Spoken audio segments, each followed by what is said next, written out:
is Wednesday, April 2nd, 2025, and we do have a quorum present. Senator Xiong, Senate File 3023. We're going to start with you today, and I think we will have the bill distributed.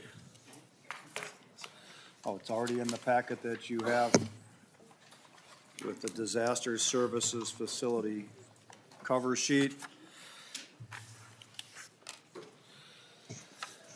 And this is the first stop, and there's an A1 amendment, which would be an author's amendment. Senator Clark moves adoption of the A1 author's amendment.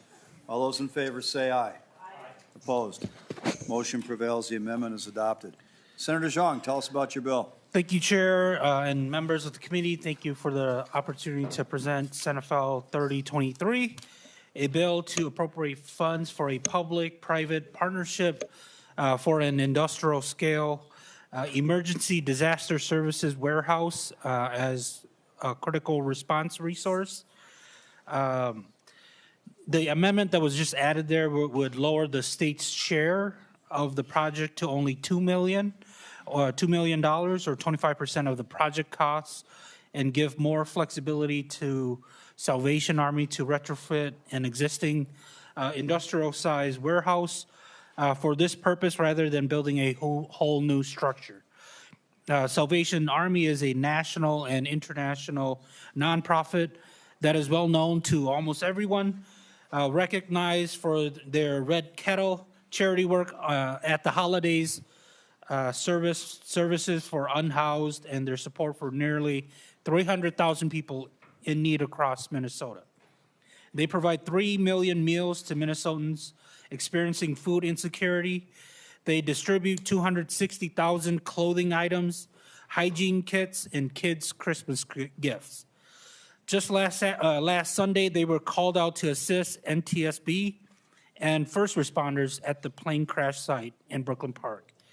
This bill would provide a modest level of state funding of $2 million or 25% of the total project costs for a planned 38,000 square foot disaster services warehouse in Minnesota, including a commercial kitchen that would produce 9,000 meals daily. The facility will be centrally located and will strengthen and improve Minnesota's ability to respond to natural and man-made disasters and serve those affected by disaster and in immediate need.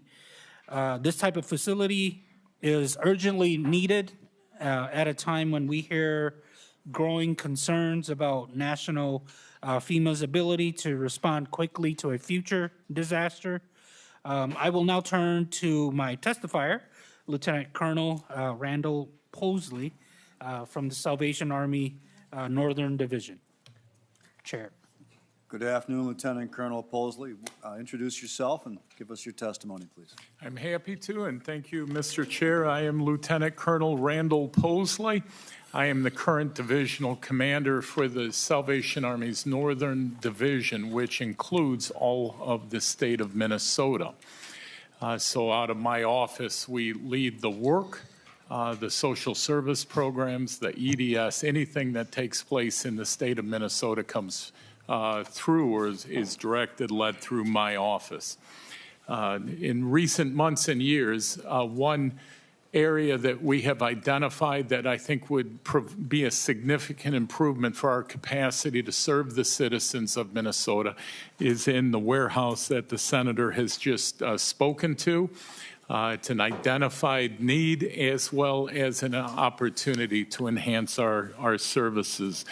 The ability to obtain, receive, and distribute both donated and purchased disaster supplies, not just throughout the Twin Cities, but throughout the state, would be an enhancement of what we are already doing and increase the speed in which we are able to begin service at the local disaster scene, whatever that might be. As the Senator said, we did change. The amendment that you have in front of you After consultation and reviewing and understanding the significant and increasing cost of construction, we did make a change from a new construction, which would have been on property we own in Roseville, Minnesota, we pivoted in light of the economics to move towards an existing structure, which we will be visiting in the days ahead.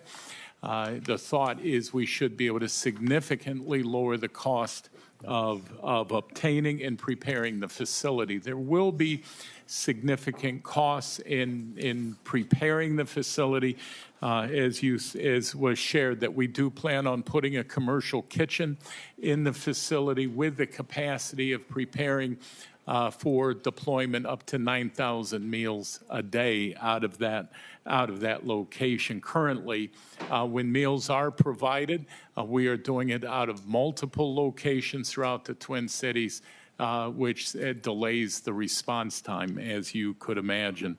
There will be walk-in freezers and refrigerators, and it's important that there will be a pull-in door for storage, long-term storage of our vehicles. When they're parked outside, it slows our response time because of winterization, et cetera. So if we have the capacity to keep them inside, again, it'll increase our response time. As shared, with the bill revision, the request is, the proposal is for $2 million, or approximately 25% of the anticipated cost, which will be raised with non-state of Minnesota funds. And in fact, $2 million has been raised in that regard towards that project. We do think it's a benefit to the state as well as to the people we are united in serving. With the benefit is it's a healthy return on investment, as private funding will cover about 75% or more of the cost of the project, while enabling and enhancing our response to the public. Just wanted to give a minute to talk about the why. I do have a colleague, the what, but I have a colleague available to discuss the why if we could. Thank you for your testimony, Lieutenant Colonel. We have Dan, is it Haft, on line here today. Did I pronounce your name right, sir?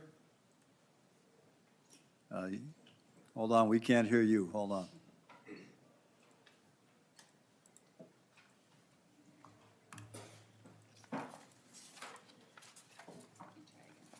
Can you say something again?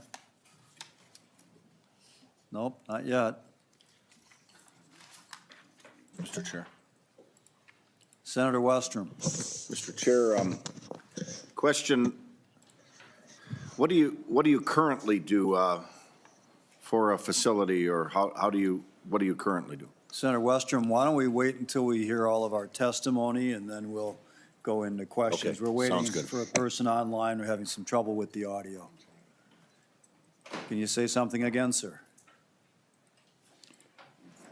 No, I think the problem might be on your end, because we can't seem to get audio for you. Senator Xiong? Chair, we do have a backup that could probably provide the same testimony as the one online if That'd we're be having fine if you'd issues. like to invite Yes. someone else to Yep.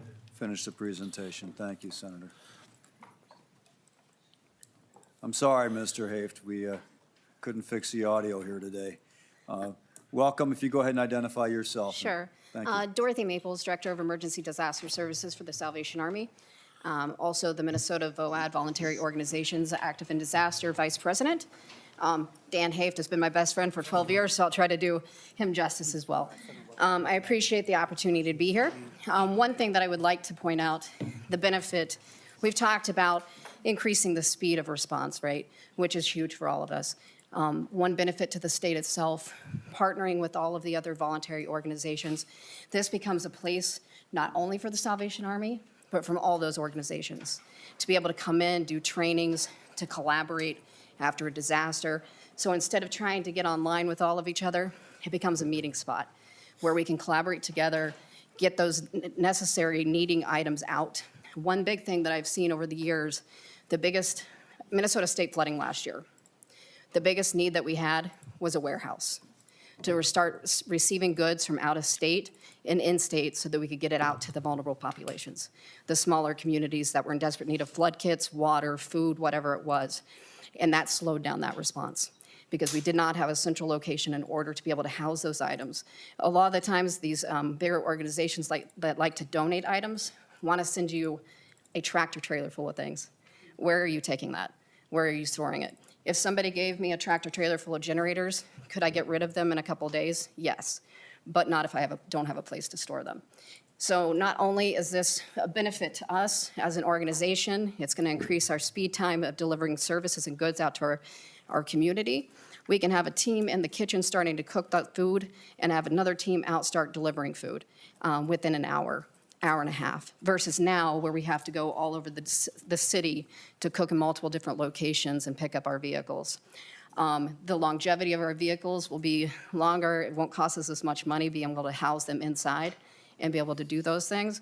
But the biggest thing for me is a place that we can all coordinate efforts. If the state, which I've received state goods before, the donated items, has those items that need to be distributed, now we have a place to receive them and get those out to those communities that are most vulnerable. I've been doing disaster response for 15 years, and it's never going to change. The biggest piece of this is a place to house those items and up our capacity to get the response out to those communities. Thank you, Ms. Maples. Appreciate your testimony and to both of the testifiers for your work on behalf of the people of Minnesota. Now, Senator Westrom, if your question hasn't been answered, you can go ahead and ask your question. Well, Mr. Chair, in part, but I guess tell me more what you do currently, and then where is this going to be located, and what areas would it all be serving? Senator Xiong. Chair, so I think the testifier can provide a in-depth look at what they're currently doing. I think the current warehouse they're looking at is Roseville? Mm-hmm. Yes. Correct. City of Roseville. Ms. Maples? City of Roseville. So for what we do currently, we get a call, right? And it depends on the situation. For instance, we have food trucks, canteens, that's what we call them, the capacity to cook on those. So that initial call comes out, we go out to where we house those and pick up the items and start cooking on board. And then depending on how big the scene is, we will contact one of our cores, one of the Salvation Army locations that have a commercial kitchen for us to start cooking from those locations. So for instance, the Maple, if we're in Brooklyn Park, that's Noble has a kitchen just not too far from there. But if I'm south Minneapolis, I'm going all the way to Maplewood in order to cook. So we have smaller kitchens that do a wonderful job, and we make it work. But you're talking a difference between about 500 meals that I might be able to get out versus 9,000 in a day. Just the space alone and the capacity to do that. So the big response that we do is food and hydration for our service individuals, police, fire, and then also for any community individuals who've been impacted for a man-made or a natural disaster, so survivors. There is also a component called emotional spiritual care, that we bring in individuals who have been trained in that situation. I'm kind of partial to both, but I do love the Salvation Army mindset on that. That is bringing somebody in to just be a listener, somebody who is not there to push any sort of agenda, just be there to assist those survivors in that time. We also distribute goods. Last year, I believe it was right around 7,500 flood kits that we distributed across the state. Now realize right now, with the space that we have, I have 2 rows in a warehouse. So our capacity to be ready, I think we do a really good job, I'm not saying that, but when you have 2 rows versus the 38,000 square foot space that we're gonna be able to be pre-ready to get that stuff out, it's gonna increase our turnaround by probably 85%. Senator West. Mr. Chair, thank you. And is the main response for natural disasters, is that what you're? We do both man-made and, yes.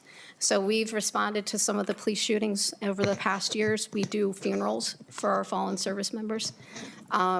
It just really depends on the need. So whatever our emergency management requests of us, that is what we're there for. We did the I-35 bridge collapse. We were there the first day and stayed until the last victim was pulled from the water. And so, Senator Mr. Westrom. Chair, how far do you go, or how far would you reach? And secondly, how many times in a year do you typically do something? Ms. Maples. Do you want me to take that?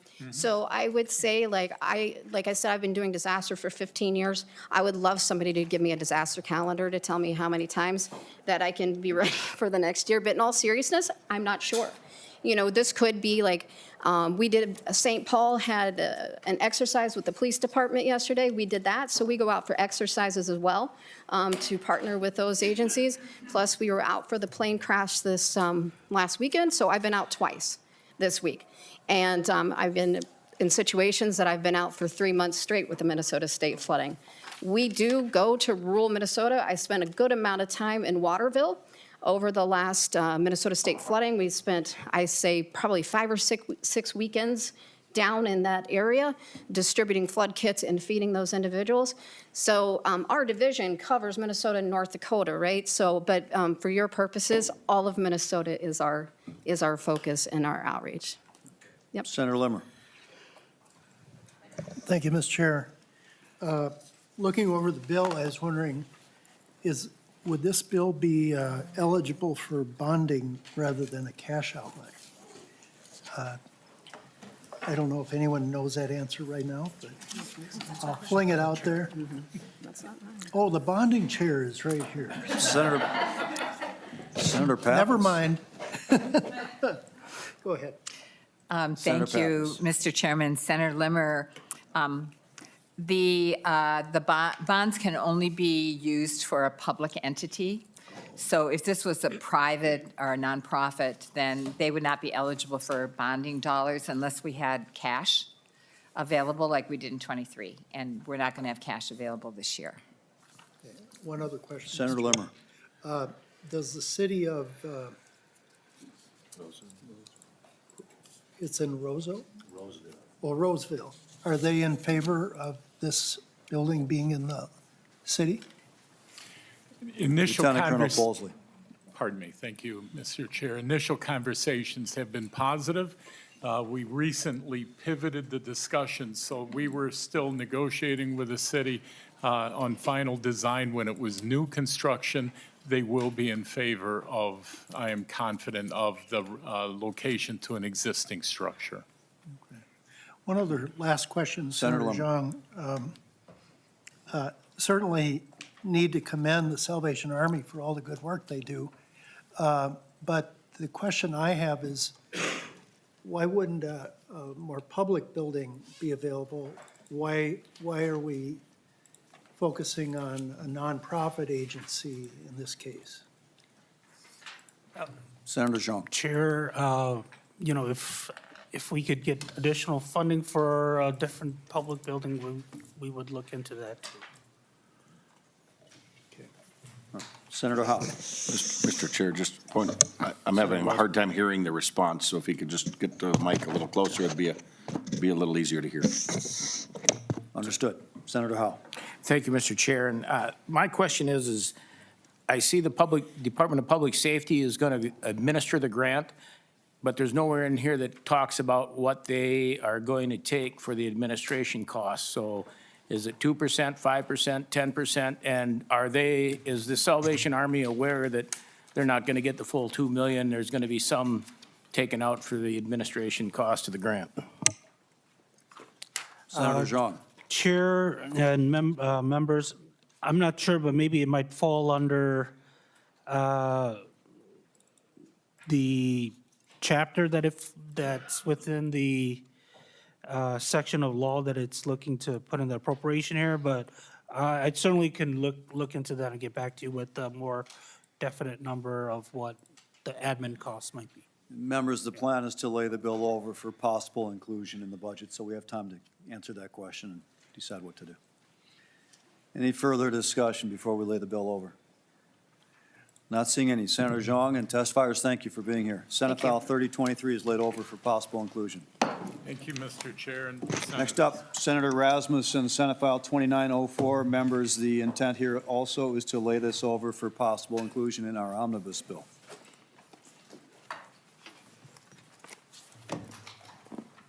And your testifier can come on forward as well right now, Senator Rasmusson. Go ahead and give us a brief description of your bill, please. Thank you, Mr. Chair. I appreciate the opportunity to present Senate File 2904 today. It is already a crime in Minnesota state law for an individual to intentionally and without consent damage telecommunications services and the infrastructure related to that. The bill before the committee would simply clarify that included in those telecommunications services and infrastructure is broadband services and cable services. Unfortunately, we have seen an increase, especially as individuals are going after copper wire theft, that we're seeing more damage being done to telecommunication systems, and we just want to make sure that we clarify that broadband and cable are included in the definition for this crime. I have a testifier here today as well to talk about the issue. Ms. Wolf, go ahead and introduce yourself. Thank you. Good afternoon, Mr. Chair and members, and thank you for the opportunity to testify in support of Senate File 2904. For the record, my name is Melissa Wolf, and I'm the Executive Director of the Minnesota Cable Communications Association. I also want to thank Senator Rasmusson and his co-authors, Chair Latz and Senator Limmer, for their leadership on this bill. The bill in front of you makes a very brief and simple change to Minnesota Statute 609.593 by clarifying that the crime of damage or theft to telecommunications equipment includes broadband and cable services. As you all know, America's communications networks are essential components of daily life, from public safety to national security, transportation, finance, law enforcement, healthcare, education, and more. Our nation's communications infrastructure plays a critical role in the functioning of our society. A thief can easily mistake fiber shielded inside conduit for copper and just start cutting. Consequently, they cut lines providing 911, phone, and internet services, risking access to life-saving emergency services, not to mention internet service to homes and businesses. Copper theft continues to be a significant problem in Minnesota. To highlight a few examples, the Star Tribune reported on February 23rd that a former employee for the city of Eagan was charged with stealing $4,000 in copper wire from the city last year. And 2 men caused more than $10,000 in damage while stealing copper wire from a communications tower outside Little Falls. Additionally, although St. Paul crews found a way to prevent the repeated theft of copper from lights last year, residents with landline phones lost 911 service when thieves stole utility lines. The legislature has routinely acted to pass clear and meaningful laws to protect communications infrastructure. Our current statutes separate chapters for telecommunications and for cable and broadband. The phrasing in the current statute is that these materials are used for telecommunications services. Senate File 2904 would make the statute clear that vandalism to broadband and cable services are unequivocally prohibited under Minnesota Statute 609.593. This straightforward update gives the public and industry assurances that all communications infrastructure technologies and their uses are captured and protected under the law. We appreciate your efforts on this issue over the last 18 years, as the original law was passed in 2007. And we once again ask for your support and help to provide clarity and assurance in our statutes, giving law enforcement and prosecutors the tools to enforce these laws and stop copper thefts and fiber cuts to the best of their abilities. Thank you, and I'd be happy to answer any questions. Thank you, Ms. Wolf. Any discussion or questions from members of the committee? Senator Kroon. Thank you, Mr. Chair. So on line 2.2, later in the chapter, it talks about other transporting media, including wire, cable, fiber poles, and conduit. This wouldn't already fall under that provision, or are there any courts that have interpreted the statute to say it doesn't include broadband? Senator Rasmusson. Thank you, Mr. Chair, and thank you, Senator Kroon. We're not aware of a specific case where a county attorney was not able to prosecute, but we just want to make sure that it's very clearly spelled out, because when this was originally put into state statute, it was really focused on the telecommunications services. And so, again, I think even people would argue today that it's still illegal to damage or steal broadband services or cable services. Just wanted to make sure that we're clarifying that as that becomes a more common technology that's in the ground. Senator Kroon. Thank you, Mr. Chair, and thank you for that answer. I don't see any harm in including it and providing that clarity, so there's no wiggle room for some creative lawyer out there in the future. So I think it's a good bill.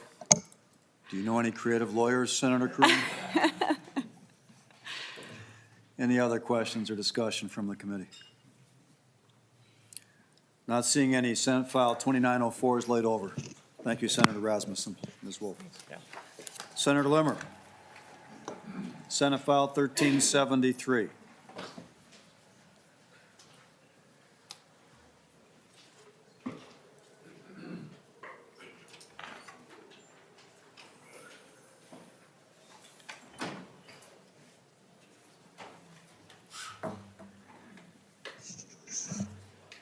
Senator Limmer, tell us about your bill.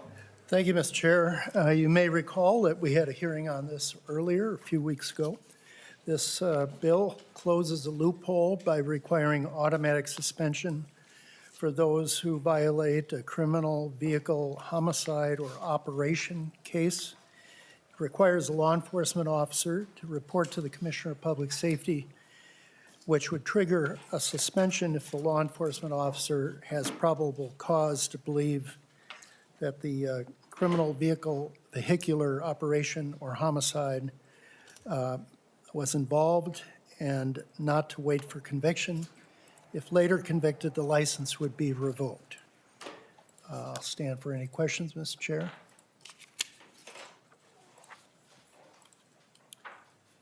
Any members, the intent is to move this on to the Transportation Committee that would like to see it. Any discussion or questions from members of the committee?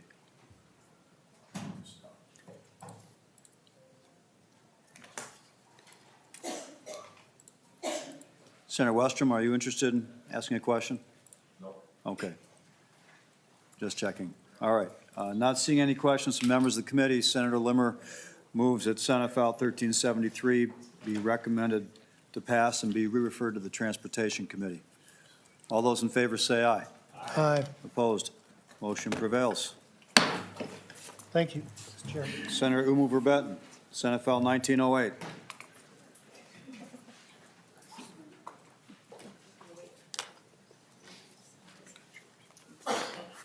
Members, the packet is being distributed to you. There is an A1 delete everything amendment, which we will do as soon as Senator Oumou Verbeten's ready to go.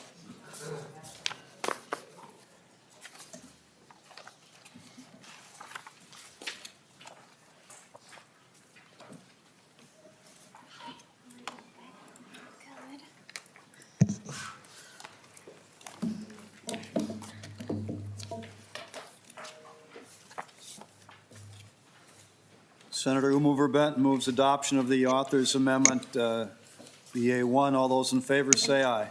Aye. Opposed? Motion prevails. The amendment is adopted. Senator Oumou Verbeten. Thank you, Mr. Chair.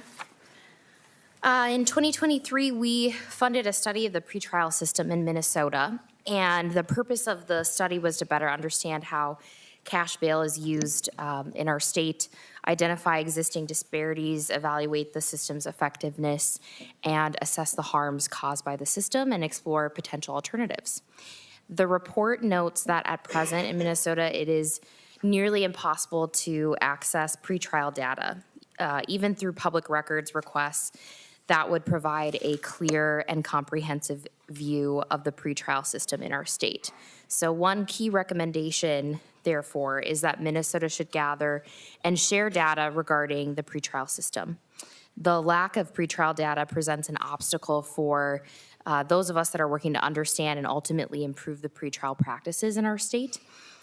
If, for example, we wanted to know the average bail amount assigned to defendants in Minnesota broken down by race or offense, or we wanted to know what percentage of people can afford to post bail in any given year, or we wanted to know how many people are jailed because they can't afford bail, we'd be unable to answer those simple questions. The data is being created and collected on the pretrial system. However, it's stored in a number of different systems with various public safety partners. And so Senate File 1908 would require local jails and the Department of Corrections to provide pretrial data already stored in their existing databases to the Sentencing Guidelines Commission. The Sentencing Guidelines Commission would then analyze the data and issue reports to the legislature regarding how Minnesotans experience the pretrial system. And through this bill, we'd have access to data, for example, information about the defendant, including their race, ethnicity, age, sex, gender, if bail was required for release, the amount of bail required, whether a defendant was able to pay, the judge who set the bail, whether the defendant was released pretrial and the length of any pretrial incarceration, number of individuals held in jail pretrial, bail amounts set, and whether individuals could afford bail, the relationship between bail amounts and the length of pretrial detention, the likelihood of pleading guilty among those jailed pretrial versus those released. So all helpful information that we could access through this.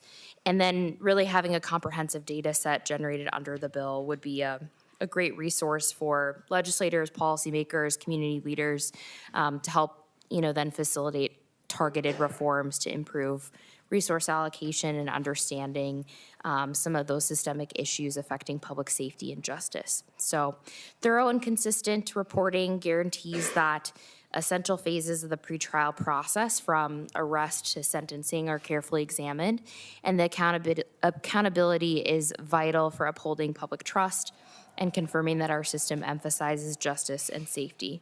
And by centralizing data and mandating interagency cooperation, the bill promotes a culture of shared responsibility.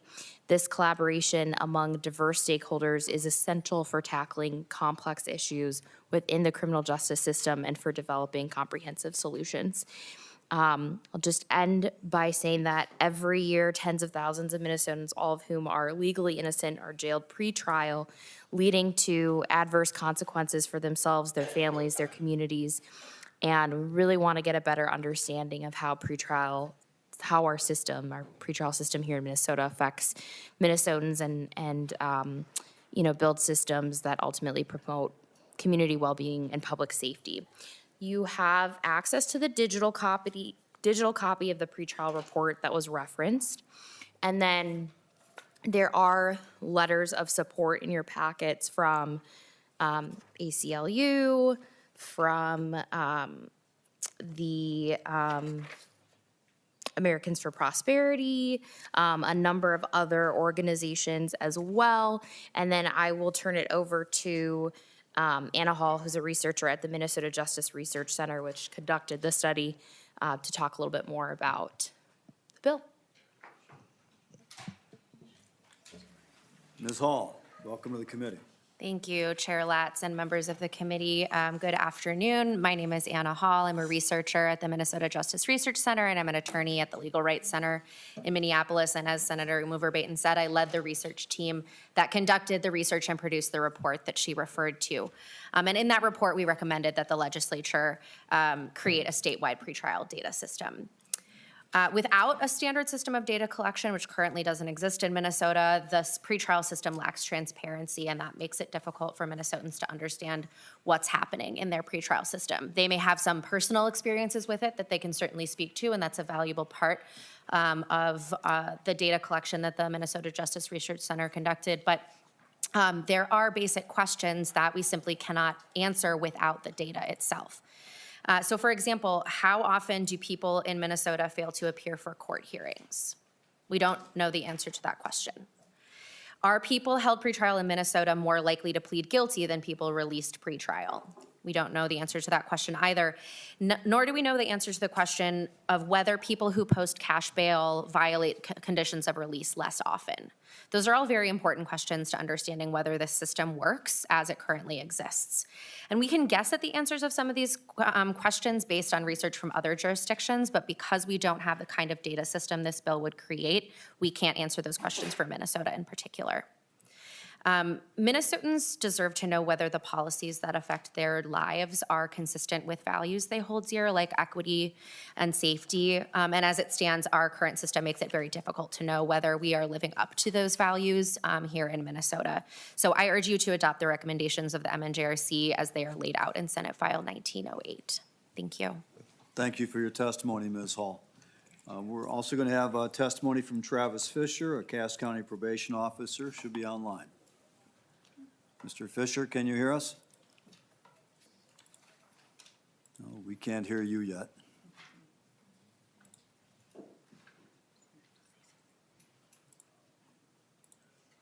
Can you try again?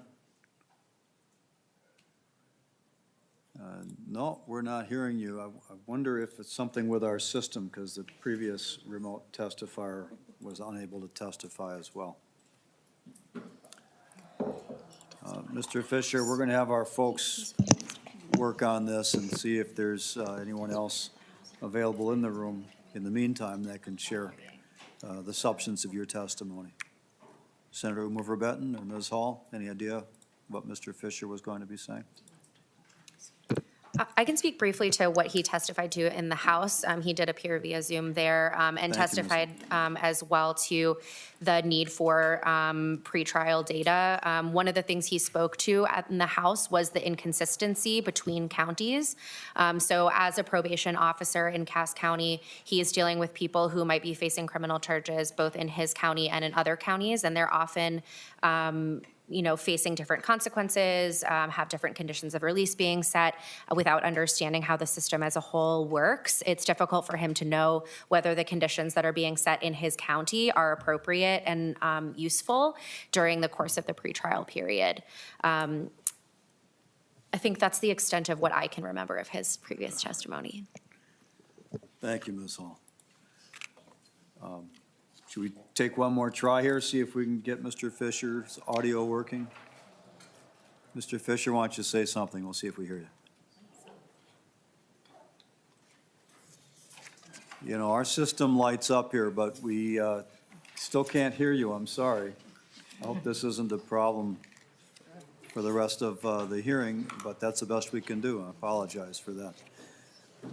Members, like Senator Oumou Verbeten referred, I refer you to a number of letters distributed in your packet in support of this bill. Any discussion from members of the committee?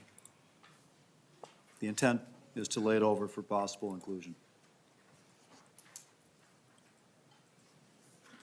I'll just note, Ms. Hall, I'm on one of your listservs that you participate in. I appreciate your contributions to it. Thank you, Mr. Chair. There being no other questions or discussion at this time, Senate File 1908 is laid over for possible inclusion. Senator Limmer, on this bill? Pardon me? Okay, we unlay it over. Okay. Senator Limmer. Thank you, Mr. Chair. I had a few questions. One was on lines 3.22. There's a reference to disaggregated data.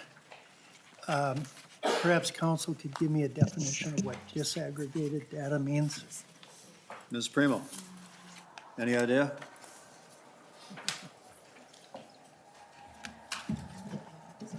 Mr. Chair and members, I believe it would refer to all of the data that's being collected under the bill and a requirement to then disaggregate it in whatever the reporting provision is. Thanks. Mr. Chair. Senator Limmer. Mr. Chair, I'm not sure if I understand the answer on it, but nevertheless, is anyone from the Sentencing Guidelines Commission that has a reaction to the request that we're asking them to participate in? Anyone here from the Sentencing Guidelines Commission have any input? Sorry, Senator Limmer. Okay. They're not here. All right. One other question. I see that on lines, or page 3, also on page 4, there's talk about other factors that should be considered in collection. Would be the seriousness of offense, prior record, location of the court, goes on, pretrial recidivism, types of disposition. Is there any reference, would the type of disposition, would that make reference to downward and upward departures that a judge would make in sentencing? Senator Limmer, whatever the disposition is in the case, so whether that's within the box, whether it's downward or upward departures, yes, It it would would be all be covered. included in the All right. disposition data. And one last question. I noticed that on lines 3.30, we're talking about dispositions, goes on to the next page on 4, paragraph 5, again about sentencing. But is anyone curious about having the name of the judge be involved in the report as well? Was that ever a consideration?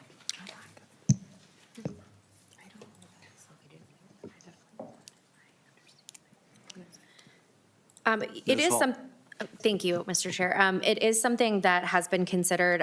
It's not currently included in the language, but I don't believe that I would have any opposition to it.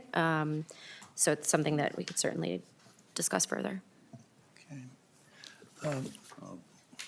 Mr. Chair, Senator Limmer. I'm not prepared with an amendment at this time, but I think in the process, it would be wise, in the event that, let's say, a judge is constantly sentencing in an upward departure, or for that matter, in a downward, it might be important to know why they're diverting from the recommendations from the Sentencing Guidelines Commission.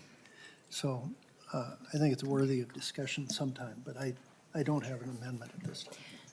Senator Limmer, we have had discussions on this topic in the past in this committee, and I, for one, would have grave concern about identifying in the data the sentencing judges, just because it could become a weapon for attacking judges as well by those who disagree with whatever the outcomes of the data.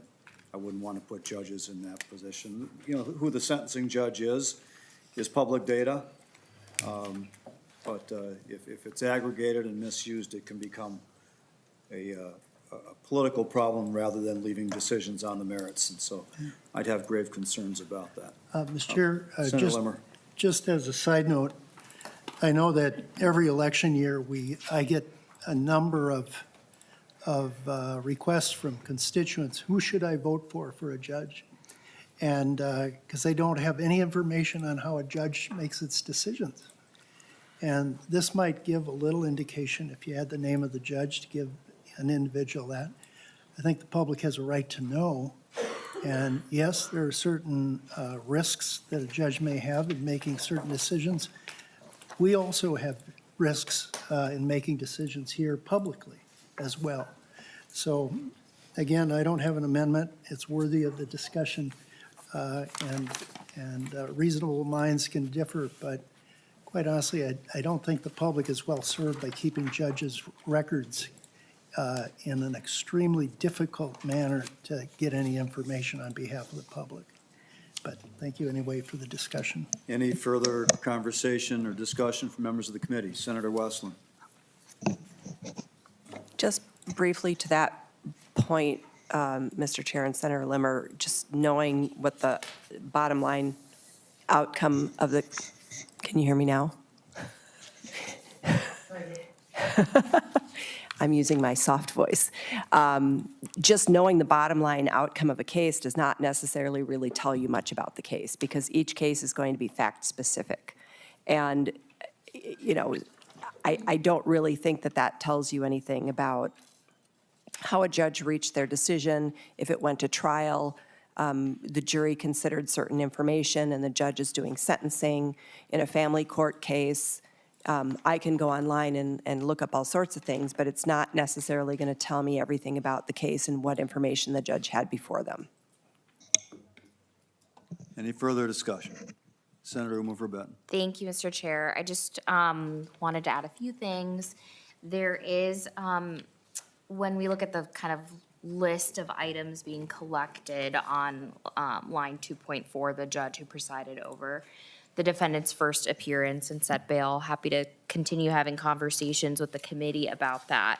Again, that's in the kind of long list of information collected, but not necessarily referenced later on in the disaggregated data that you see in subdivision 2 of the bill.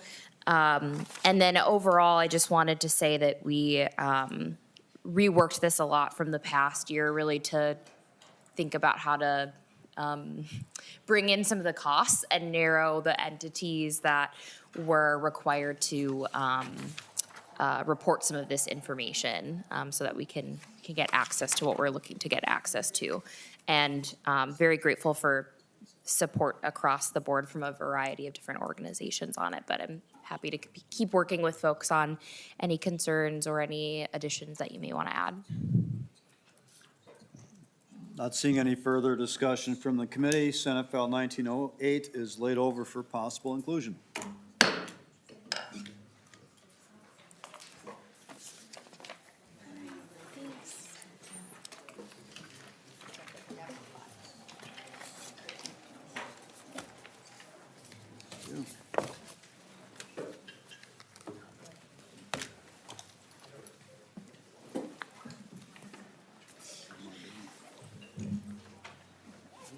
DOC.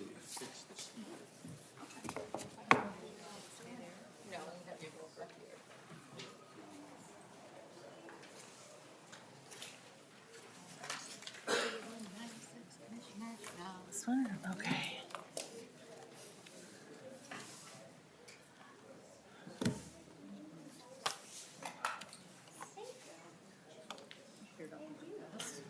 You want the middle or? Sometimes my brain catches up, and then I'm like, oh, you know?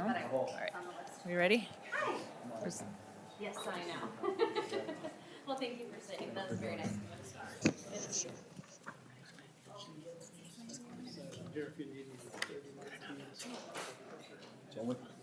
Yeah, I see Joe. All right, next up is Senate File 3196. Senator Latz, to your bill.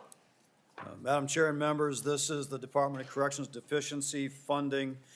I'll let the Commissioner explain it in some detail, but it's not uncommon. In fact, I think every budget year we have a deficiency funding request from the Department of Corrections because of the way they budget. The challenge this year is rather than including it in our regular budgeting process, if for some reason that is not concluded by the end of regular session, or if this is not concluded by the end of regular session, it's going to create a cash flow problem for the department. So the idea here was to disaggregate the deficiency funding from the rest of the biennial funding proposed for the next 2 years. With that, I'll let my testifiers fill in the details. Commissioner Schnell. Thank you, Madam Chair. Paul Schnell, the Commissioner at the Department of Corrections. I have with me Mark Bessinen, who is one of our finance folks, in case I need to phone a friend here. But I'm here today to testify in support of this deficiency request. The DOC is requesting $9.1 million from the state's general fund, as well as legislative approval to reallocate $10 million in appropriated funds to address the budget shortfall for fiscal year 25. The approval of this request is vital to ensure the continued operation of our state correctional facilities and maintain critical services and staffing levels necessary for public safety. The primary reason for the deficiency stems from the extraordinary improvement in staffing levels within the DOC. As many of you are aware, the department has historically faced significant challenges in recruiting and retaining staff, particularly in the aftermath of COVID-19.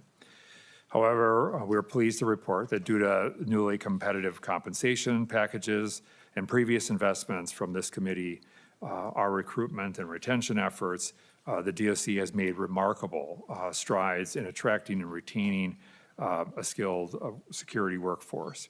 At the beginning of 2025, staffing levels within the DOC stand at 99%, a dramatic improvement from 76% in 2020. This is monumental and has been vital to ensuring the safety and security of our facilities, as well as providing essential services to those who are incarcerated. However, these staffing levels are, while they're critical to maintain our services and function successfully, they have placed a substantial pressure on the department's budget. The DOC has traditionally relied on vacancy savings, funds that are saved due to unfilled positions, and substantial supplemental budget requests to cover budgetary needs and costs associated with collective bargaining. The combination of these staffing improvements and the rising costs associated with retaining staff has created this funding shortfall and demands immediate attention. As Chair Latz mentioned, without the funds, the DOC will face a severe operational challenge. And in the worst case scenario, we would be forced to implement lockdowns across facilities to drastically reduce staffing. Such a measure would be detrimental, as it could lead to dangerous level of idleness among the population and increase the risk of population instability and increase safety concern for both staff and incarcerated individuals. Passage of this bill will ensure the continued safe and efficient operation of our facilities and maintain the services that are crucial to rehabilitation of incarcerated population. I want to personally thank Chair Latz and the co-author of this bill, Senator Limmer, for your bipartisan support of this proposal. And with that, Madam Chair, I could stand for any questions you or the committee may have. Thank you, Commissioner Schnell. Our next testifier, please state your name for the, Just available. just phoning, okay, got it. All right. Any comments or questions from members of the committee? Senator Pappas. Yeah, Madam Chair, Commissioner, I would just like to ask you about the unspent money in educational programming and support services, because it seems to me with the reform plan, we need to be focusing on educational services. So could you talk more about that? Commissioner Schnell. Madam Chair, Senator, I think what had happened here was there was a substantial investment, which was great, and much of that was used. This is rider money, and it was one-time money. And so they spent down a considerable portion of that, but it is some of that unspent rider money that they simply could not process through from a spending standpoint. And so that is the unused portion of those rider dollars that are being placed in the queue here to help offset the needs. Secondarily, I would say that we continue to see support around Pell funding, and that is addressing much of these needs.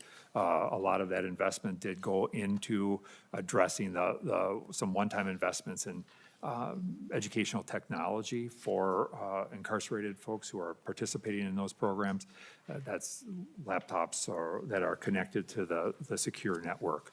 So that's where a lot of those dollars are. But again, this was really that one-time funding that a substantial portion was spent down, but the remainder would go into helping offset this deficiency. Senator Pappas. Any other questions or comments from members of the committee? Senator Kroon. Thank you, Madam Chair. I'm just wondering, is this coming out of our budget target here in Judiciary and Public Safety, or is there some other target that this would come out of? Senator Latz. Madam Chair, Senator Kroon, the $9 million was originally included in our budget target. So if this moves on its own, it will pull that out of our budget target, but it will not have any effect on other aspects of our budget target. Anything further, Senator Kroon? Any other questions or comments from members of the committee? What are we doing with it? Okay. Seeing none, Senator Latz, did you want to make the motion to pass and be referred to the Committee on Finance? I move that Senate File 3196 be recommended to pass and be re-referred to the Senate Committee on Finance. On Senator Latz's motion, all those in favor say aye. Aye. Any opposed say no. The motion passes and the bill is on its way. Thank you so much. You bet. Appreciate it. Take care. All right.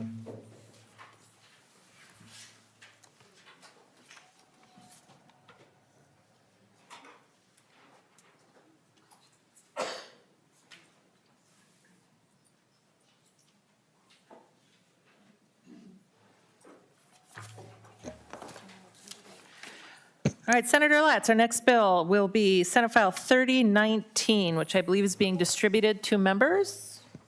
When you're ready, Senator Latz, to your bill.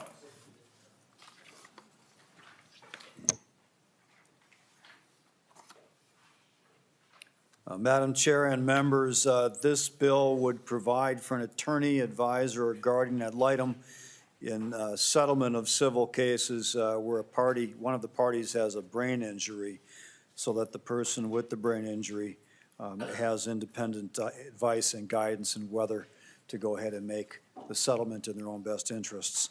I do have available here Jeff Nakbar from the Traumatic Brain Injury Alliance, who can fill in the details on that if you wish. All right, welcome to the Judiciary Committee. Can you say your name for the record, please, and begin your testimony? Of course. My name is Jeff Nakbar. I'm the Public Policy Director for the Minnesota Brain Injury Alliance. And I'm pleased to thank Senator Latz and the committee for time today and express our support for Senate File 3019.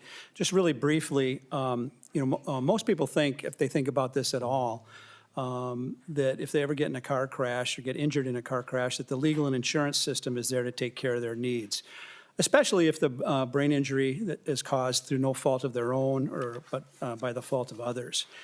The sad reality is, for those with significant brain injury, this is not the case. There's rarely enough available to meet for many what can be a lifetime of care.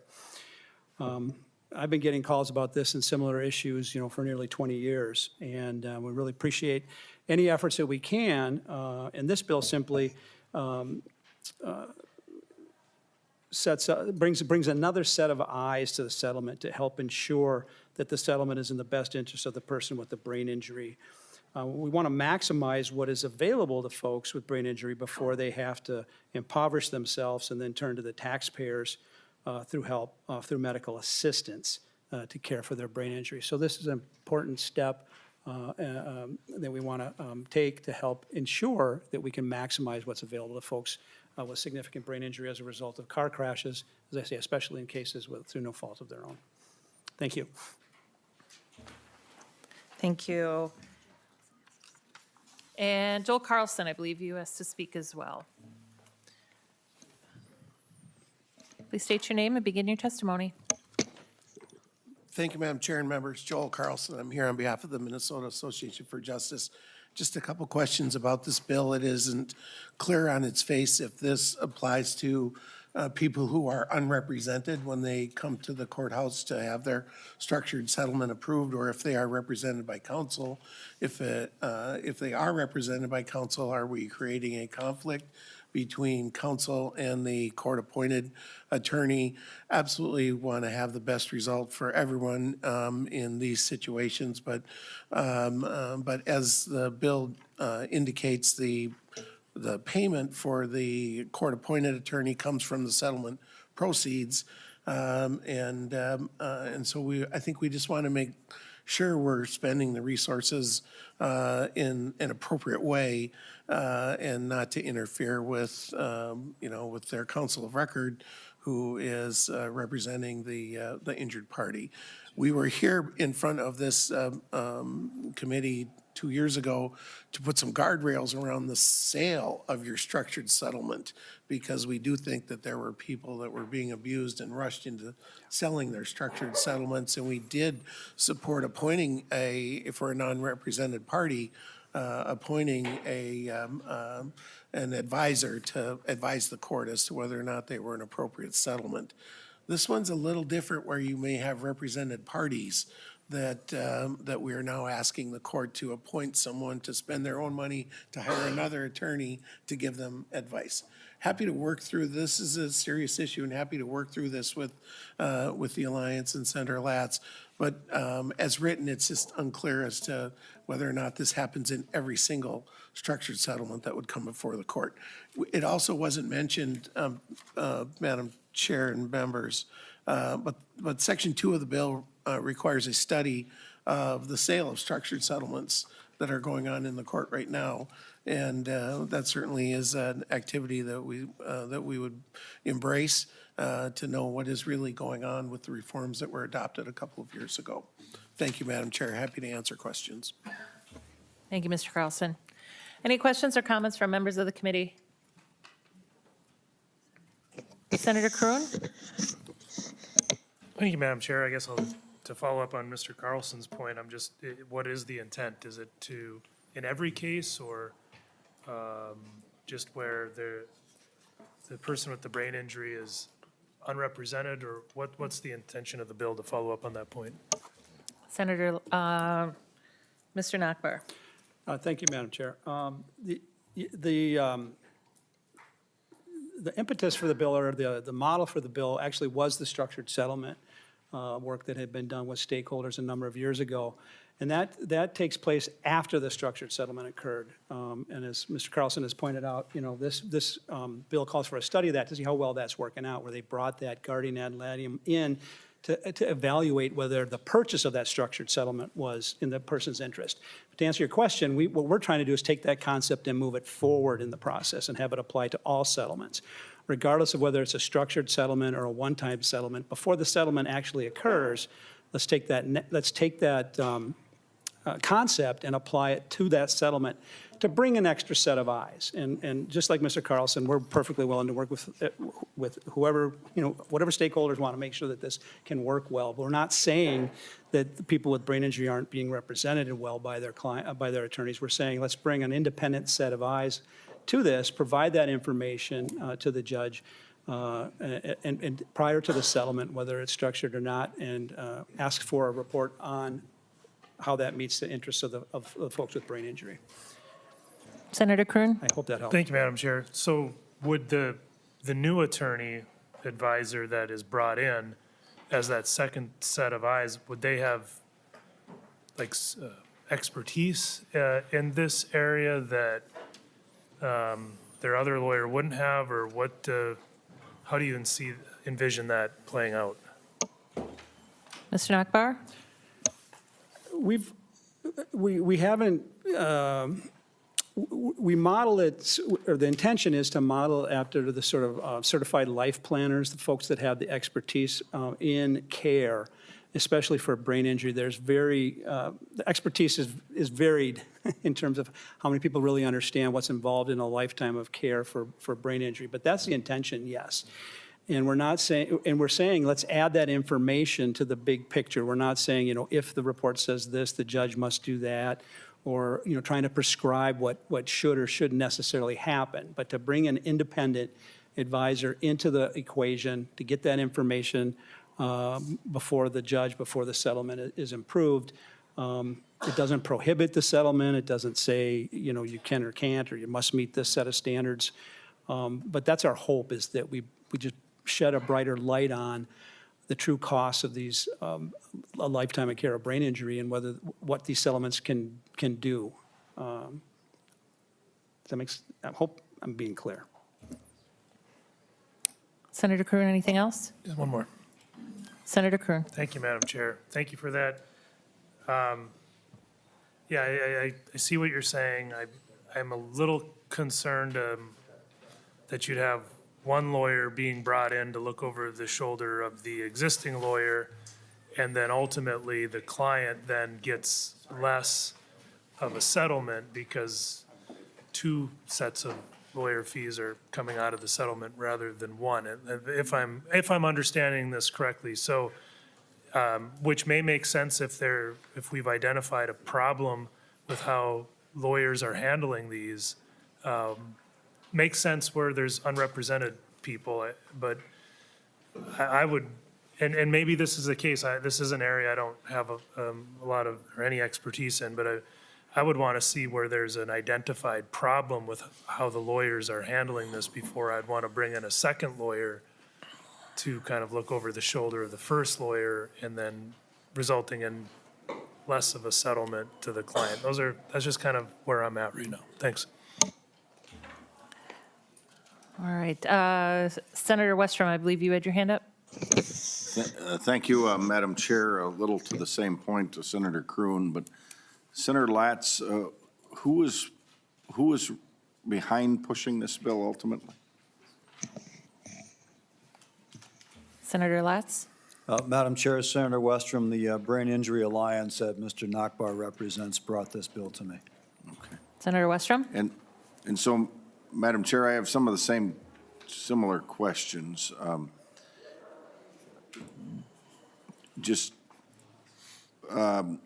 guess to the testifier, I mean, where are you seeing some egregious outcomes that's bringing this bill? Can you shed more light on some of that? And are you primarily trying to get into situations where there's not legal representation? Or are you intending that it does cover where there's legal representation, so there's always two or more sets of review that are thinking about the settlement? Can you expand on that a little more?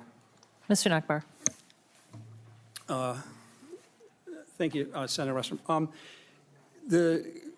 The calls that I get the whole spectrum of phone calls over the last 20 years, and I'm sure Mr. Carlson could respond to this as well.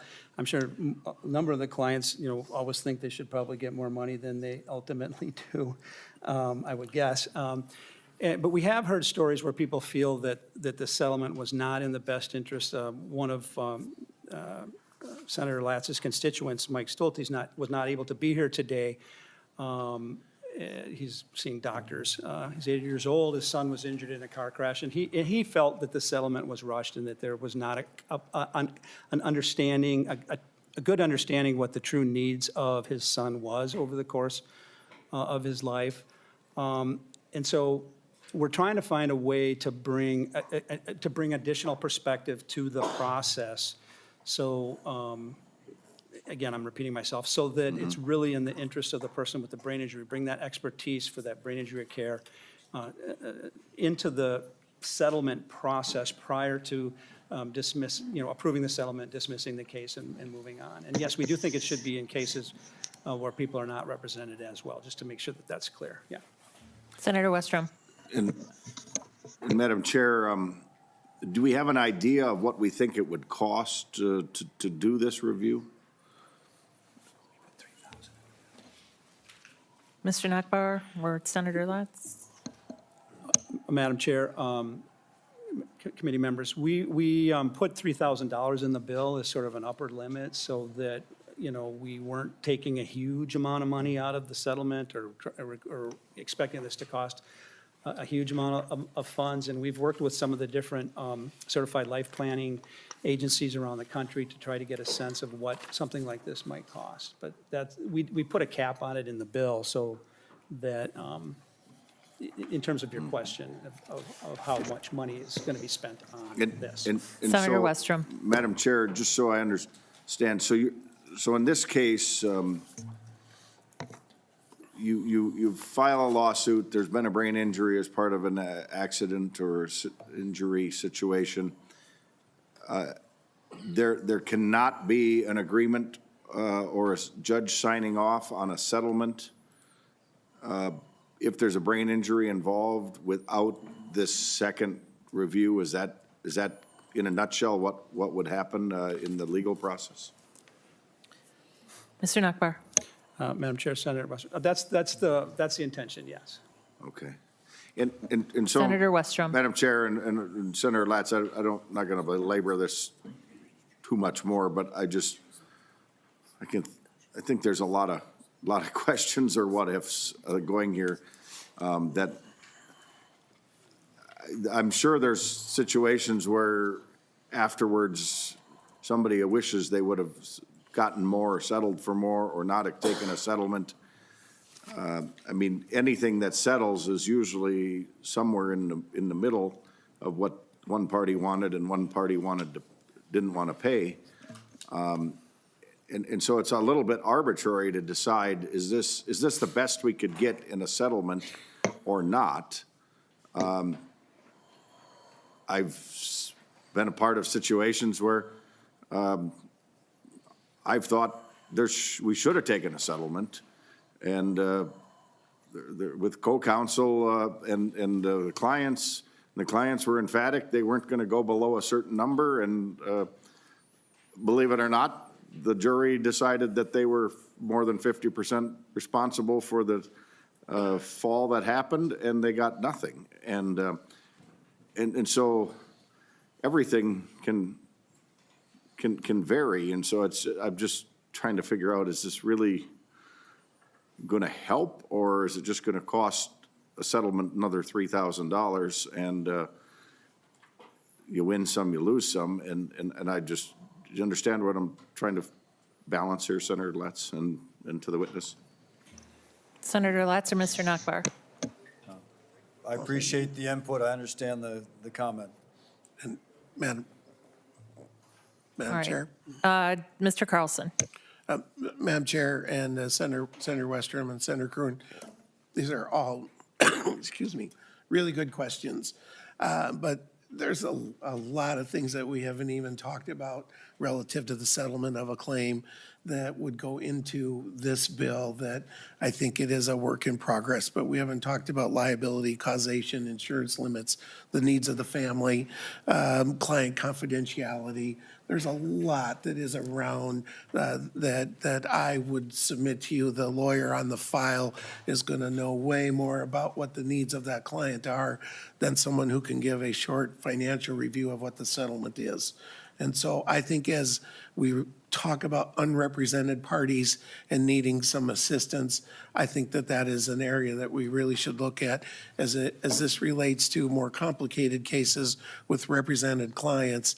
I think that's where I think we would have the most trouble finding a balance between what this independent review would do relative to what the lawyer on the file would do. So we're happy to work with this, but there are a lot of unanswered questions, including what constitutes a brain injury. Many people in this an auto accident have a concussion, which is a brain injury. Does that mean I have to do this in every single automobile accident case?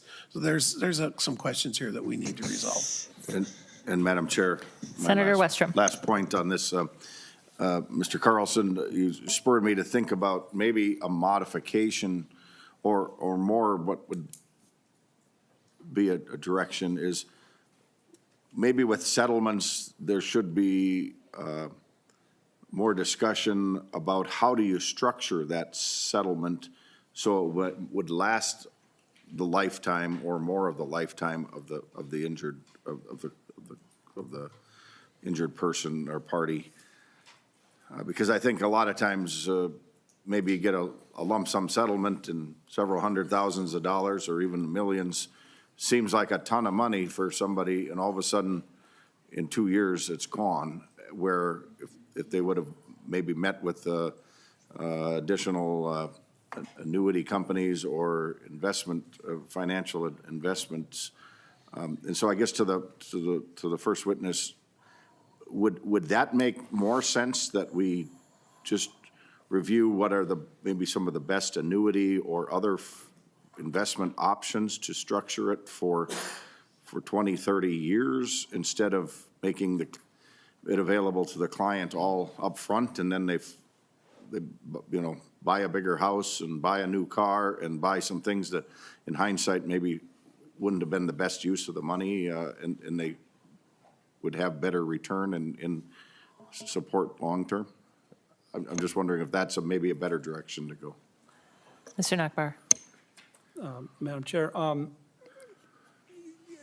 appreciating the fact that this is an incredibly complex issue, as Joel said, and our intention, of course, at the risk of repeating myself, is to try to bring as much of light to the process as possible. And, the saying is, when you've seen one brain injury, you've seen one brain injury. So all of these cases are going to be different, and we think that the model that you did with the structured settlement reform is an excellent way of bringing in some additional expertise to this process. And so I can't sit here and say in this case, in all cases, this is the best approach or this isn't the best approach. But yes, structured settlement or lump sum settlement, we could have a conversation about that. Insurance liability limits, uninsured, underinsured. There's a lot to this issue. And we're trying to say, let's shine a brighter light on the needs of people with brain injury and make sure that we're taking their best interests at heart, trying to find the best way to do that. Thank you appreciate it. Yeah. Senator Anderson, did you want to make a comment or have a question? Thank you, Madam Chair. Just a question to Mr. Turner. Was there a fiscal note required or requested, or do we have a fiscal note on this bill? Mr. Turner. Mr. Chairman, Senator Anderson, I did not request a fiscal note on this bill. Mr. Turner, I just, Senator Anderson. to me, it looks like there's quite a few things in here that should probably be looked at from a fiscal situation as we move forward. So I recommend to the author to maybe think about that. Any other questions or comments from members of the committee? All right, seeing none, Senate File 3019 is laid over.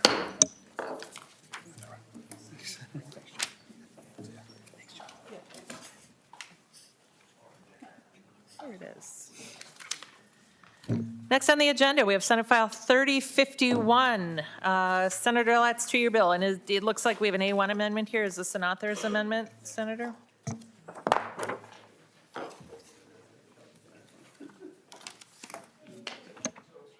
I'm good. How are you, Rich? Hey, Senator. Oh, I'm flank out. Yes, Madam Chair, I move adoption of the A1 author's amendment. Senator Latz moves adoption of the A1 author's amendment to Senate File 3051. All those in favor say aye. Aye. Any opposed say no. The motion carries and the amendment is adopted. Senator Latz, to your bill.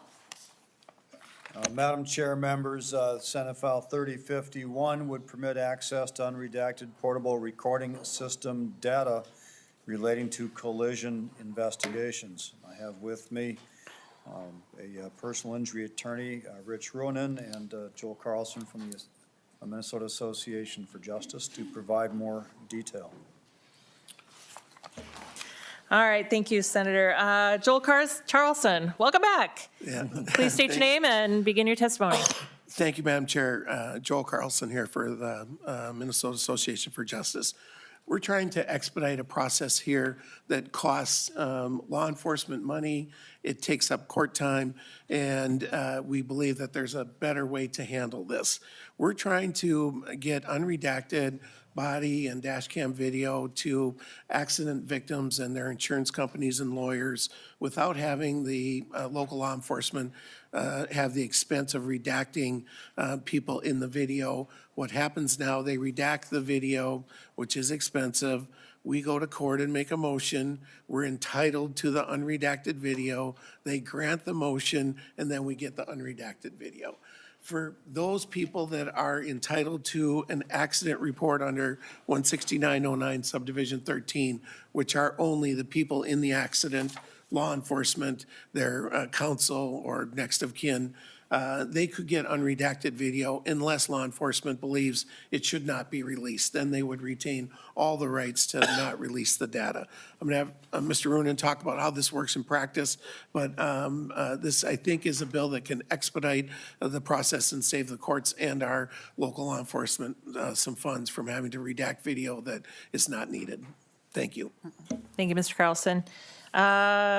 Rich Ronan, you're up. Please identify yourself and begin your testimony. Thank you, Madam Chair. Members, Rich Ronan of TSR Injury Law. I'm also former president of the Minnesota Association for Justice. And I just wanted to kind of speak in support of Senate File 3051 and kind of let you know how this works in practice. I represent people who are injured in automobile crashes, and often the first words spoken following an accident when the police are all there are the most honest and straightforward of what exactly happened. And the way this works in practice is a lot of times there might be a situation where someone says another person ran a red light and they're the only two people, the two cars involved, those are the only two people that know what happened. There's no eyewitnesses, and the police come, and the one, let's say my client says I had a green light, and the other guy says, yeah, I don't know what color the light was. And then that guy goes back and talks to his insurance company and maybe realizes that his rates are going to go up or whatever, and then tells his insurance company, no, my light was green. So now what we have is the police hearing that, and it might be written, but the insurance company says, you know what, I have to listen to my guy who said his light was red. So what we normally would do, who said his light was green when he went through it. So normally what we do is request the BWC, maybe get a statement from the officer, and the BWC has that person admitting on camera, yeah, I don't know what color my light was. And then the insurance company will pay the claim. But without that, we sometimes have to sue out that case, go to litigation, make a motion to the court to try to get that information when it's pretty obvious. And where that really hurts people is people that don't have collision coverage on their car, which is a lot. I'm not saying not insurance, collision coverage to pay for property damage. They have insurance, but not collision coverage. So now their totaled out car is sitting in a lot. They're charging them $100 a day to store that vehicle. And then they tell them they've got to move it because this insurance company isn't accepting responsibility anymore because this guy now changed his story at the scene. So now my client has hundreds of dollars of storage fees, can't afford it, doesn't have a car to get to work, and whatever else they need to do with their life, pick up their kids, and they have to come up with money to buy a new car when that insurance company should pay them the $10,000 for their, 2005 Honda Accord or 2015 Honda Accord or whatever it is.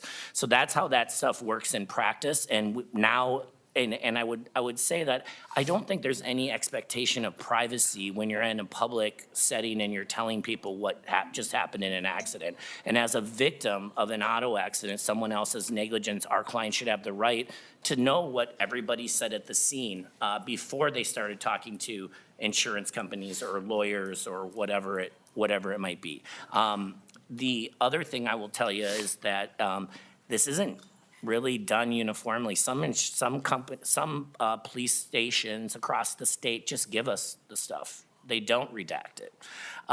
So it's not really uniform on that, but the city of Minneapolis and the State Patrol, where most of the accidents are, I think we can agree, they do redact it. And it's super expensive and time consuming. We've talked to the stations, they don't want to do it either because they've got to have someone blur out the person's face and then also redact the audio. And that's a lot of expense and time. They have to have a person go through that and do that. And the last thing I'll say is this still allows for, in many cases, we might have a criminal situation where there's a DUI or someone just driving crazy and recklessly. We don't get the BWC until after or the body-worn camera or any video and stuff until after the criminal investigation is done, or even a lot of times after the criminal case is over. In those situations, it's really easy because we know who's at fault. We know there's a drunk driver. We know there's someone driving 90 miles an hour and hitting multiple cars. So that is how we normally operate anyway. That doesn't affect us at all. So it still allows for them to say, hey, we can't give you this information now. You'll get it eventually. But those situations don't affect the situation I was telling you where someone doesn't have collision coverage, for instance. So I think this is, frankly, I've been doing this for 27 years, and this hasn't been an issue until the last 3-4 years. So where now everybody's redacting it. So we've been able to get this information for years. So it's just been a problem lately, and it really affects people who do not have collision coverage a lot. So thank you. Thank you, Mr. Runen. And I will add, as a defense attorney for 28 years, video evidence of a scene also is useful for plaintiffs who are not being truthful with regard to the extent of their injuries. It's not simply an insurance company issue. It's people are people. And they will form opinions and narratives that best suit their case sometimes, unfortunately, when it comes to court. All right. Any questions or comments from members of the committee? Okay. All right. Does anyone else wish to speak on this issue? Mr. Neumeister.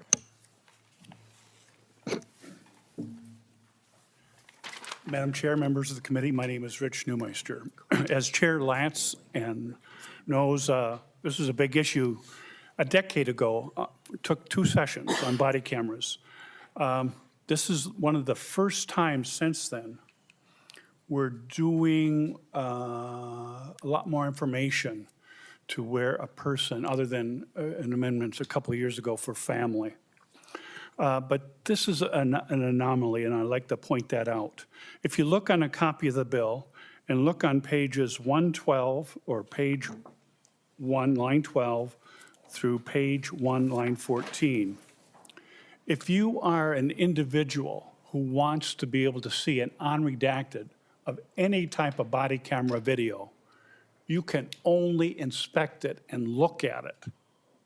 If you are the subject and you want a copy of that unredacted, it has to be redacted, and you'll see that in the following lines there. You can have access to look at it, but if you want a copy, it needs to be redacted. So with the new language, we're allowing now a person to be able to get an unredacted copy of that dynamic that happened at that accident report. What it can be used for, it's entirely up to them what they might want to use it for. But I just share that with you. That is a little change, and I'm pushing for more dynamics of body camera stuff to be open. As Madam Chair, Senator, as Chair Latz would remember the big fights a lot of folks had about that a decade ago. And so when a testifier was saying, well, it's happened in the public, why shouldn't it be public? Maybe that's some discussion for another time. But I just wanted to point out to you, at least from my perspective, who's followed this issue for a great number of years, just the little dynamic and a difference that there is there with the change in law. Madam Chair, members of the committee, Chair Latz, thank you very much. Thank you, Mr. Neumeister. Any other questions or comments from members of the committee? All right, seeing none, Senate File 3051 will be laid over.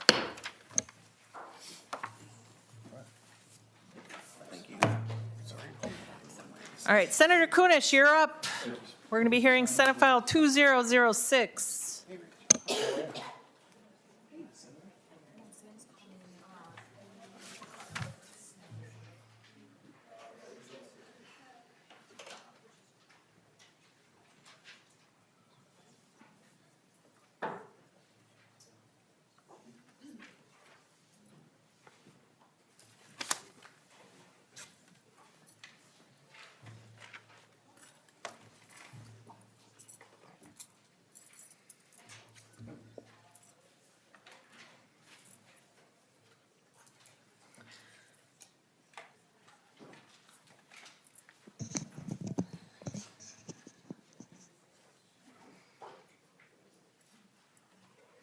All right, Senate File 2006, Senator Kunesh. Thank you, Mr. Chair and members. I don't know if you remember, but back in 2023-24, we passed Senate File 1642 into law here at the legislature. That bill established the Office of Appellate Counsel and Training in Minnesota, which is poised to provide attorneys for parents who seek an appeal from their termination of parental rights cases across the state. And this includes ICWA cases and in tribal court. The office will also provide training for all parent attorneys in Minnesota who practice in district and appellate court. This office is absolutely essential as MIFPA and the Minnesota African American Family Preservation Act rolls out, providing both attorneys and training for the lawyers. Although the Office of Management and Budget and House Revisor's Office reviewed drafts of this bill, they did not have any technical feedback at the time, and upon its passage, there were issues identified with the language around implementation that arose relating to the branch of government that would administer this office. So as a result of some of this confusion around the implementation language, the office was not established as planned in 2024. The mechanism in the original bill to appoint the board was sound, and a board was appointed. However, when the board attempted to implement the administrative functions needed to move forward with the hiring of an executive director and other staff, they ran into more barriers and were not able to launch this critical agency. So during the summer and the fall of 2024, community advocates and a board member worked with the Office of Management and Budget on language change to actualize the implementation of this agency with the executive branch. That language is included in Senate File 2006. So the funding has already been designated, and it's awaiting the office's implementation. This bill represents a small change in language needed to rectify confusion around the administrative functioning of this important new office. And that is my information. I do have a testifier, but apparently you're experiencing some technical. Well, we're going to try it again, Senator Kunesh. Okay, thank you. See if we can hear from Joanna Woolman. Hi, can you hear me? Professor, we've got you. Go ahead. Thank you. Good, it's nice to see you all. Just a couple more points on this bill. A little bit of history. Many advocates worked for years to establish this office, and it followed directly after establishing the right to counsel for parents in Minnesota in child protection cases.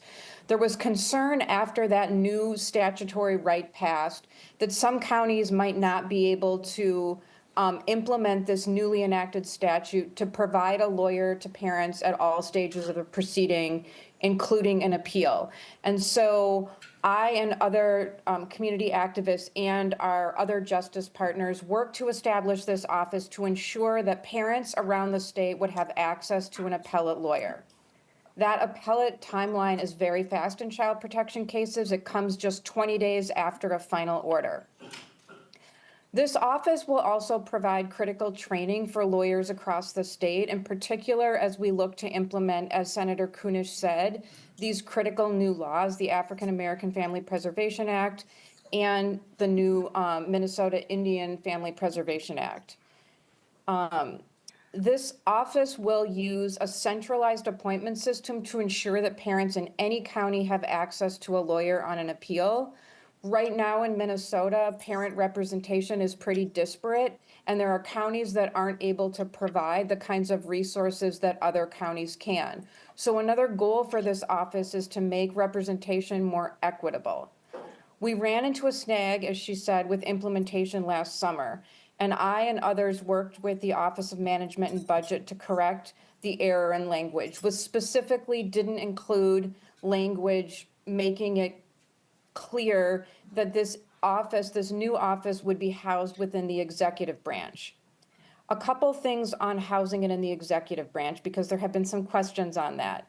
It makes sense for a lot of reasons to keep it separate from the judiciary, both because there could be conflicts and also because the perceived independence of this office for the families and parents who utilize it, I think, is also critical.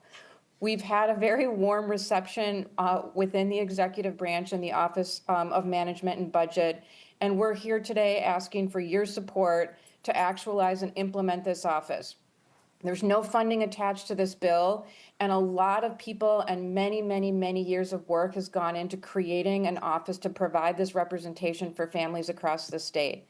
I would be happy to answer any additional questions, and there is also someone here from the office, well, not here, there to answer more technical questions. Thank you. Thank you, Professor Woolman. No one else signed up to testify here, so let's open it up for discussion from members of the committee. Senator Kroon, co-author on the bill. Thank you, Mr. Chair. I just wanted to add that it is interesting that if you're trying to set up a new office in the state and an independent office, that if you don't specifically put in the bill that it's an executive agency, you're going to have problems getting HR and payroll and all of those other services set up. I learned that when we're working through the Office of Inspector General bill. So I think it was implied in the bill and people looked at it, but apparently that it's got to be very specific and obvious in the bill. So this was passed in previous years and it's all ready to go, but it looks like it just needs to get that clarifying language to actually get off the ground and get funded. So just thought I'd add that for context. Any further discussion? Senator Pappas. Mr. Chairman, it's looking like this maybe just originated in the other body based on what we have here. But Senator Kunesh, why wasn't this fixed last year? Because it was originally passed in '23. Do you know? Senator Kunesh. Thank you, Senator Pappas. I'm not sure. I think it took some while to sort it all out and come up with an appropriate language, but if Ms. Woolman has an answer to that, I'd welcome her to respond. Professor Woolman, anything to add? Thank you, Senator Pappas. The office implementation was delayed a year to allow for time to, that was an agreement made. So the implementation was delayed a year, and then when the implementation process started, we didn't realize until a bit later that there was a problem with the language. You are right that this bill moved through the House body. It was HF 922. It did not move through the Senate, but I know was negotiated and accepted in the final omnibus between the two houses, and Representative Becker-Finn was the primary House author and worked very hard on this bill.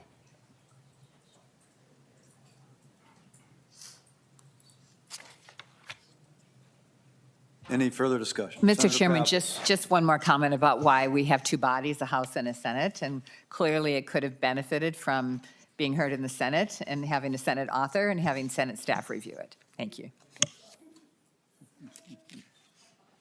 Go Senate. Chairman, Senator Pappas. that is said as a former House member. So was mine. Any further discussion? The intent is to lay this over. Not seeing any further discussion. Senate File 2006 is laid over for possible inclusion. Thank you. Thank you, Senator Kunesh. Members, the next meeting of this committee will be Friday, April 4th at 9 a.m. in the Minnesota Senate Building, room 1200. Mr. Chairman. Senator Limmer. Mr. Chairman, could you give us an indication of what your plans will be in the next 10 days? Are you wanting to create an omnibus bill, an omnibus policy and budget bill? Could you give us a little indication of your direction? Senator Limmer, the intent is to work through every calendar day from now until April 11th, which is the finance deadline. I'm kidding. The plan, there are some bills that are moving on their own, but not very many, as you have gathered. So the intention is to do a combined policy and budget bill. It'll be one bill. The policy components still need to be heard by the policy deadline this Friday, but ultimately, it's all expected to travel in one large combined budget and policy bill, which will exit this committee on April 11th. Mr. Chair, on Friday, Senator Limmer. do you have an idea of how much time we'll use on Friday? Senator Limmer, that depends on how much discussion comes from members of the committee. The agenda is still being adjusted, but the deadline is 5 p.m. So I think you can safely schedule your Friday evening, but beyond that, I think members should plan to be here to do the work. Senator Wellstrom. So, Mr. Chair, to that point, I assume next Monday and Wednesday we'll be hearing bills, or will we have a rollout on either of those days of the initial draft of the omnibus bill, so we have a little time to look it over and react to it? Or when do you expect the rollout of the omnibus bill to be? Next week is what it seems like, but do you have a date in mind or time? Senator Westrom, we're hoping to release as much information as we can, language and so on, by the end of this week, so that we'll be able to review it Monday and Wednesday and take testimony. And anything else? And amendments, and then so passage probably next Friday, but there should be ample opportunity to review the bill. There shouldn't be any big surprises in there in terms of policy, because we will have heard everything, or just about everything up until that point. In terms of the budget numbers, we're still waiting for some final guidance on our own budget proposals. It's largely put together, but I'll have an opportunity then to review with Senator Limmer and then have my chairman's proposal released to the committee, and we can have discussion on it then. Anything else? Thank you, members. We're adjourned.